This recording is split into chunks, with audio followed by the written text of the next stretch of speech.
2016 September 30 cricket പ്രേമികൾക്ക് പ്രിയങ്കരനായ ഒരു Indian കളിക്കാരന്റെ ബയോപിക് സിനിമയായി എത്തുന്നു. സിനിമയിലെ നായകനും കയ്യടി നേടുന്നു. സുശാന്ത് സിംഗ് രജ്പുത് അതിശയകരമായി കൺവിൻസ് ചെയ്ത MS Dhoni the untold story എന്ന സിനിമയെക്കുറിച്ചാണ് പറഞ്ഞു വരുന്നത്. ഈ സിനിമയ്ക്ക് കാരണമായ ഇന്ത്യ കണ്ട ഇപ്പോഴും കണ്ടുകൊണ്ടിരിക്കുന്ന ആ ലെജൻഡറി കളിക്കാരന്റെ പിറന്നാളാണെന്ന്. സ്നേഹത്തോടെയും റെസ്പെക്റ്റോടെയും ആരാധകർ തലേന്ന് വിളിച്ച മഹേന്ദ്ര സിംഗ് ധോണിയുടെ പിറന്നാൾ. ക്രിക്കറ്റ് എല്ലാവരും ആസ്വദിക്കുന്ന കളിയാണെന്ന് ചോദിച്ചാൽ രണ്ട് പക്ഷം ഉണ്ടാവും. പക്ഷേ MS ധോണിയുടെ ജീവിതം സിനിമയായി എത്തിയപ്പോൾ അത് വലിയ രീതിയിൽ ഏറ്റെടുക്കപ്പെട്ടു. 1981 ജൂലൈ 7 ജാർഖണ്ഡിലാണ് MS ധോണി ജനിച്ചത്. സ്ക്രീനിലെ കഥ പറച്ചിലും അവിടെ നിന്ന് തന്നെയാണ് ആരംഭിക്കുന്നത്. പൊതുമേഖലാ സ്ഥാപനമായ മെക്കോണിൽ ജോലി ചെയ്യുന്ന അച്ഛൻ പാൻ സിംഗ് ധോണിയായി അനുപം പേർ. കർക്കശക്കാരനായ ഒരച്ഛൻ്റെ തണലിൽ വളരുന്ന കുട്ടിയായ ധോണി. നിനക്ക് വട്ടുണ്ടോ, ഈ ചെറിയ പന്ത് കൊണ്ടൊക്കെ ആര് കളിക്കാനായെന്ന് ചോദിക്കുന്ന MS. Hats off to Neeraj Pandey.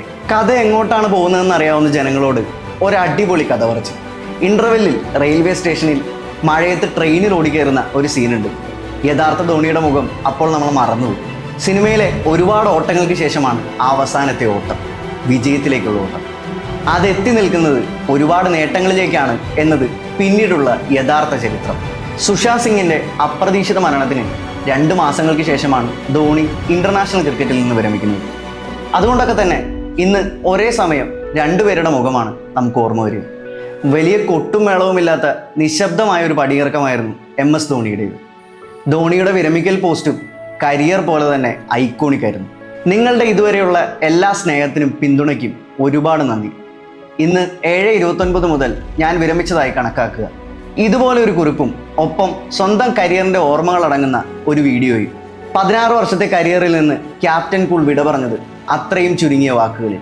2011 cricket world കപ്പിലെ final പോലെ ഒരു ബ്യൂട്ടിഫുൾ ഫിനിഷ്.